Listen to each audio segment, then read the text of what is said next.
Seja bem-vindo à nossa quarta aula do módulo Teologia do Orgulho. Nesse módulo, nós temos procurado compreender um pouco sobre o que a Bíblia fala em várias de suas passagens e vários dos seus textos a respeito do orgulho, a respeito da base de praticamente todos os nossos pecados, a raiz de tudo aquilo que nos leva para mais longe de Deus.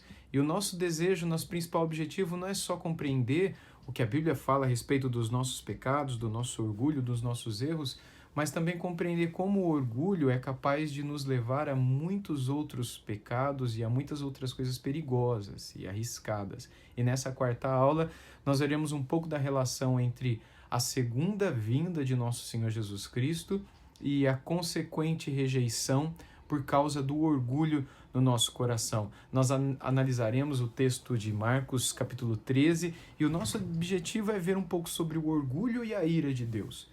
Como, na segunda vinda de Jesus, o orgulho e a ira de Deus ficam evidenciados para todos nós diante de tudo aquilo que o Senhor Jesus Cristo quis ensinar no capítulo 13 do Evangelho de Marcos. Então, como nós temos feito nas últimas aulas, vamos fazer aqui também. Eu vou fazer a leitura de vários dos versículos e assim a gente vai comentando e estudando, procurando compreender um pouco do que a Bíblia fala a respeito desse assunto tão importante para todos nós. Ao sair de Jesus do templo, disse-lhe um dos seus discípulos: Mestre, que pedras, que construções, vede. Mas Jesus lhes disse: Vês estas grandes construções? Não ficará pedra sobre pedra que não seja derrubada. No Monte das Oliveiras, defronte do templo, achava-se Jesus sentado, quando Pedro, Tiago, João e André lhe perguntaram em particular: Dize-nos, quando sucederão essas coisas? E que sinal haverá quando todas elas estiverem para cumprir-se? Então Jesus passou a dizer-lhes: Vede que ninguém vos engane. Muitos virão em meu nome, dizendo: Sou eu, e enganarão a muitos. Quando, porém, ouvirdes falar de guerras e rumores de guerras, não vos assusteis. É necessário assim acontecer, mas ainda não é o fim. Porque se levantará nação contra nação, e reino contra reino. Haverá terremotos em vários lugares e também fomes. Essas coisas são o princípio das dores. Estai vós de sobreaviso, porque vos entregarão aos tribunais, e as sinagogas serão açoitados, e vos farão comparecer à presença de governadores e reis por minha causa, para lhes servir de testemunho. Mas é necessário que primeiro o evangelho seja pregado a todas as nações. Quando, pois, vos levarem e vos entregarem, e não vos preocupeis com o que haveis de dizer, mas o que vos for concedido naquela hora, isso falai, porque não sois vós os que falais, mas o Espírito Santo. Um irmão entregará à morte outro irmão, o pai ao filho. Os filhos haverá que se levantarão contra os seus progenitores e os matarão. Sereis odiados de todos por causa do meu nome. Aquele, porém, que perseverar até o fim, esse será salvo. Aqui Jesus descreve um pouco do princípio das dores, o chamado início do fim. O problema é que quando a gente traz isso para várias interpretações escatológicas dos nossos dias, a gente sabe que existem vários posicionamentos relacionados a essa interpretação. A interpretação do fim, a essa interpretação do fim. E o que nós encontramos é que a Bíblia não dá detalhes específicos a respeito de como tudo sucederá. É óbvio que eu tenho a minha compreensão escatológica e é óbvio que para mim as coisas são muito claras. Mas se eu conversar com alguém que tem um pensamento bem diferente do meu, esse irmão vai dizer: não, para mim também está muito claro, a Bíblia é muito específica no que diz respeito à segunda vinda de Jesus. Mas se realmente fosse, nós não teríamos dezenas de visões, de prismas, de ângulos diferentes a respeito da segunda vinda de Jesus, uma diferente da outra, algumas até muito diferentes das outras. O ponto é que a segunda vinda de Jesus, ela é uma doutrina periférica, ela não é uma doutrina essencial dentro do cristianismo, que uma vez rejeitada nos condena ao inferno ou demonstra que a gente não abraça a fé cristã. Não. O que é essencial relacionado à escatologia é a fé de que Jesus vai voltar. Isso todos nós acreditamos. Como diz o credo apostólico, não é? Que há de vir para julgar os vivos e os mortos. Agora, o como ele virá, como sucederão os dias de sua vinda, como será o processo, o que virá primeiro, o que virá no meio, o que virá depois, etc. Isso não cabe a nós, isso não foi dado a nós. Os detalhes, os pormenores a respeito desse evento nos foram omitidos. Logo, ficarmos brigando, ou muitas vezes até nos afastando, ou julgando que aquele que pensa diferente de nós estão em heresia por causa disso, é um erro grave da nossa parte, porque essa não é uma doutrina essencial. O que é essencial nessa doutrina é a fé de que ele vai voltar. O que não é essencial é o como ele vai voltar. Se depois que ele voltar vai acontecer isso, haverá 1000 anos, se os 1000 anos já são agora, se o arrebatamento vai ser no meio da tribulação, se nós já estamos na tribulação, se a tribulação é uma coisa que vai começar lá na frente, quanto tempo vai durar a tribulação, o que é o anticristo, quem é o anticristo, é uma pessoa, é uma ideia, é um grupo, é uma nação, é o que é o anticristo, né? O que é a marca da besta. Veja então que todas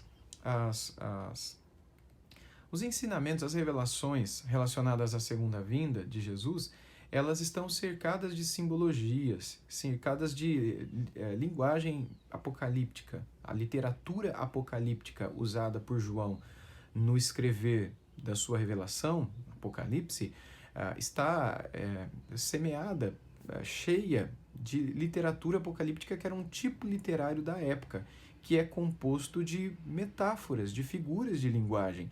Logo, as figuras de linguagem escondem atrás de si uma grande realidade. E se nós não analisarmos com cuidado essas figuras, talvez uma análise mais rápida nos leve para conclusões diferentes. Então, se nós acreditamos naquilo que é essencial, tá ótimo, é isso que é importante, é isso que nos enche de esperança. Mas os detalhes que perpassam essa abertura inicial da doutrina podem levar para caminhos diferentes. É aqui que a gente diverge de tantas pessoas. Bom, isso é a escatologia relacionada ao segundo advento de nosso Senhor Jesus Cristo. Isto é o que a Bíblia diz a respeito da segunda vinda de Jesus. Nós não vamos entrar aqui nos pormenores a respeito da segunda vinda, mas o ponto é olhar para aquilo que o Senhor Jesus descreve que haverá nos dias da sua segunda vinda. Portanto, nós veremos de uma maneira muito natural esse texto sem nos preocuparmos com detalhes escatológicos ou posições escatológicas. Essa não é a minha preocupação aqui nesse texto, nesse vídeo.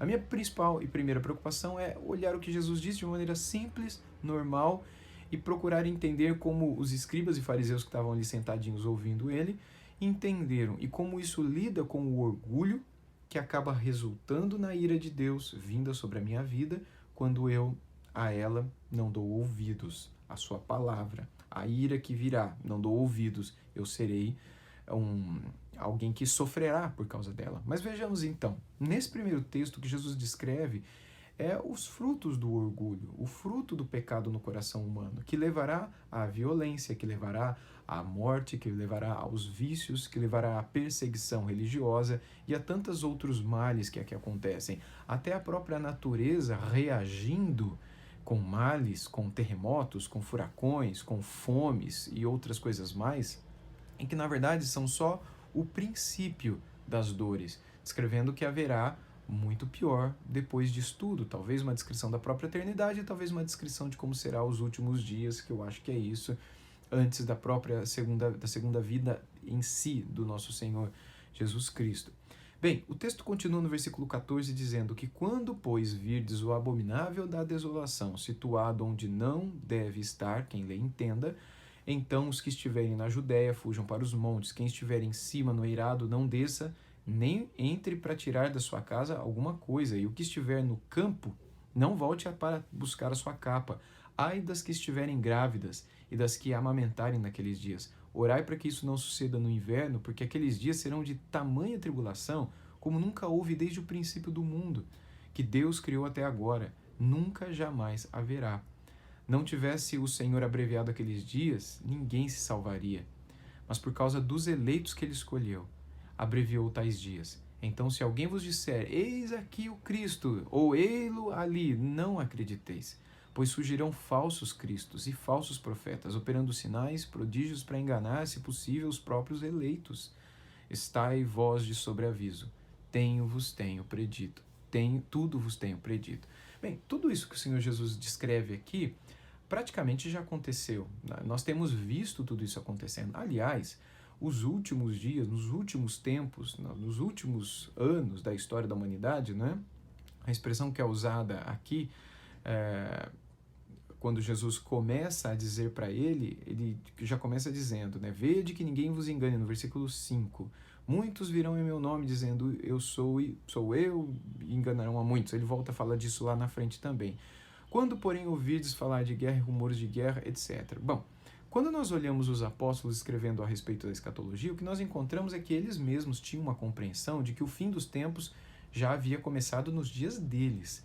Hoje nós falamos, nós estamos no final dos tempos, já está no fim do mundo, está no fim de tudo, porque olha para tudo que está acontecendo, olha para fome, para os terremotos, para os desastres naturais, as catástrofes que acontecem no mundo, olha para a quantidade de guerra, para a quantidade de guerrilha, para a quantidade de violência e morte, olha para a quantidade de perseguição religiosa. Já é uma realidade em muitos países, especialmente países de governo islâmico e em que há perseguição a cristãos. Veja quantos pais entregando os filhos, quanto filho entregando o pai, quanto irmão entregando o próprio irmão porque houve conversão. Há países em que isso é proibido, como a Arábia Saudita e outros países em que o simples fato de você ser um cristão ou andar com uma Bíblia na mão na rua pode te condenar à morte. E se você é um cristão nesse país, alguém que acabou de se converter, é possível que você sofra as consequências disso e é possível que a sua própria família te persiga ou te expulse ou te mate. E, enfim, uma rápida pesquisa na internet nos conduz a centenas de casos em que isso tem acontecido. Infelizmente, tem acontecido. Logo, então nós já estamos no fim? Será que já começou? Será que nós já estamos vivendo esses últimos dias? E aí, quando nós olhamos a história da igreja, especialmente os irmãos da igreja primitiva, como popularmente eles são chamados, eles já achavam isso também, porque tudo isso já existia naquela época. Alguns vão dizer, tá, mas existia numa intensidade menor, mas diz para eles que era uma intensidade menor. Na realidade em que eles viviam, aquilo já era muito. E se isso aumentar nos próximos anos? Será que os irmãos daqui 200 anos vão olhar para a gente e vão dizer, aqueles irmãos do século 21, 20 para o 21 não sabiam o que de fato era sofrer os cristãos no Oriente Médio? E se a coisa crescer e aumentar? Logo, o ponto do texto não é a gente ficar olhando para tudo que está acontecendo e ficar imaginando vai ser agora, vai ser agora, vai ser agora, mas é olhar para o nosso próprio coração e perceber se nós estamos vivendo como quem almeja agora o retorno do Rei. Se nós estamos vivendo de tal maneira que ao olharmos para o que nos rodeia, seja em grande, seja em pouca intensidade, a violência, a maldade, as guerras, os terremotos, se no fundo, essa não é a nossa preocupação, mas a preocupação é que o nosso coração esteja no lugar onde Deus espera que ele esteja. Porque o dar da revelação de todas essas coisas que vão acontecer, o fato de Jesus ter contado pra gente que tudo isso vai acontecer, não é pra gente ficar preocupado com isso, mas isso é apenas um detalhe que deve nos levar à santidade, que deve nos levar à consagração, que deve nos levar à entrega. A gente percebe isso nos textos seguintes, quando Jesus diz, mas naqueles dias, após a referida tribulação, o sol escurecerá, a lua não dará sua claridade, dando alguns outros detalhes que talvez estejam relacionados mais ao fim. E as estrelas cairão do firmamento, e os poderes do céu serão abalados. Então verão o Filho do Homem vir nas nuvens com grande poder e glória. E ele enviará os anjos e reunirá os seus escolhidos dos quatro ventos, da extremidade da terra até a extremidade do céu. Ou seja, o próprio Senhor Jesus aqui reafirmando que um dia ele recolheria todas essas pessoas, suas pessoas, seus filhos, suas ovelhas, de todos os cantos. Vocês que estão me ouvindo, eu que estou aqui, as pessoas que estão vivendo com a gente no ano que eu estou gravando isso daqui, 2018, as pessoas que vão nascer ano que vem e que ouvirão talvez esse vídeo daqui 20 anos, as pessoas que ouvirão daqui 2 anos e que se converterão no ano que vem, enfim, todas as pessoas que um dia ouvirem a palavra do Senhor Jesus e se converterem a ela, essas pessoas serão reunidas, serão acolhidas, serão recebidas. Se o Senhor Jesus voltar no tempo em que nós estivermos vivos, o que será algo maravilhoso, para não precisarmos passar para a morte, viveremos essa realidade aqui do versículo 27. Mas, se nós já tivermos sido recolhidos pelo Senhor e o nosso corpo levado para apodrecer debaixo da terra, a verdade é que nós também viveremos isso por ocasião da segunda vinda do nosso Senhor Jesus. O versículo 28, até o final, termina dizendo que aprendei, pois, a parábola da figueira. Quando já os seus ramos se renovam, as folhas brotam. Sabei que está próximo o verão. Assim também vós, quando virdes acontecer estas coisas, sabei que está próximo, às portas. Em verdade vos digo que não passará essa geração sem que tudo isso aconteça. Passará o céu e a terra, porém as minhas palavras não passarão. Mas a respeito daquele dia ou da hora, ninguém sabe, nem os anjos no céu, nem o Filho, senão o Pai. Estai de sobreaviso, vigiai e orai, porque não sabeis quando será o tempo. É como um homem que, ausentando-se do país, deixa sua casa, dá autoridade aos seus servos, a cada um a sua obrigação, e ao porteiro ordena que vigie. Vigiai, pois, porque não sabeis quando virá o dono da casa, se é à tarde, se é à meia-noite, se é ao cantar do galo ou se pela manhã. Para que, vindo ele inesperadamente, não vos ache dormindo. O que, porém, vos digo, digo a todos, vigiai. Ou seja, Jesus conclui a sua palavra a respeito da sua própria segunda vinda, do seu segundo advento a esse mundo, clamando àqueles que o ouviam e, consequentemente, a todos que o ouviriam no futuro, a que vigiássemos, a que estivéssemos atentos, alertas com relação à sua segunda vinda. E ele diz, ninguém sabe quando eu venho. Nem o Filho sabe, nem os anjos sabem, só o Pai sabe. E aqui muita gente pergunta, não é? Será que Jesus não é onisciente? Será que Jesus não é Deus? Como é que ele não sabia o dia da sua vinda? Ele fala aí que, aqui no versículo 32, mas a respeito daquele dia ou da hora, ninguém sabe, nem os anjos no céu, nem o Filho, senão o Pai. E a teologia bíblica, a resposta que a teologia e que os teólogos, os estudiosos nos dão, e a compreensão óbvia a respeito desse texto é que aqui Jesus não fala como Deus, mas como homem. Jesus, dada a sua natureza, né, a sua pessoa, que era composta de duas naturezas, aquilo que na teologia chamamos de união hipostática, ele era totalmente homem e totalmente Deus. E essas duas naturezas, elas estavam ali o tempo todo juntas, se confundindo ou se excluindo, dependendo do momento. Quando, por exemplo, quando ele tem sono e dorme profundamente, quem está dormindo ali não é Deus. Deus não dorme. Quem está dormindo ali é o Jesus homem. Quando ele diz, tenho sede, ele está falando como homem. Quando ele diz para Pedro, Pedro, vai lá e pesca vai lá e pesca. O primeiro peixe que você pegar, abre a boca dele, vão estar 2 estáteres dentro da boca dele. Com aquelas 2 moedas, você vai e paga o teu imposto e o meu. Ele fala como homem? Óbvio que não, ele fala como Deus, porque somente Deus saberia que dentro da boca daquele primeiro peixe estariam 2 moedas e cujo valor seria suficiente para pagar o imposto deles 2. Ou seja, então nós percebemos que há momentos como esse da pesca, ou quando ele fala, vai, a tua filha já está curada, mas com que autoridade? Quando ele diz, perdoados estão os teus pecados, com que autoridade? Que ele fala como Deus. Quando ele diz para o vento, cala-te, e para o mar, acalma-te, e o vento e o mar se acalmam, ele está falando como Deus. Mas quando ele diz, eu tenho sede, tenho fome, ou quando ele chora, ou quando ele diz, eu não sei o dia da minha vinda, é óbvio que aqui nessa ocasião ele está falando como homem. Então nós precisamos perceber essa união das duas naturezas do Redentor conversando entre si nas passagens diferentes em que elas ocorrem, nos momentos distintos em que elas aparecem. Portanto, nós devemos olhar as Escrituras de uma maneira natural e não de uma maneira imposta. Quando ele fala como um homem, interpretá-lo como um homem. Quando ele fala como Deus, interpretá-lo como Deus. Porque senão, essas antinomias ou aparentes contradições nos levarão a excluirmos os textos e acharmos, não, aqui está certo, aqui está errado.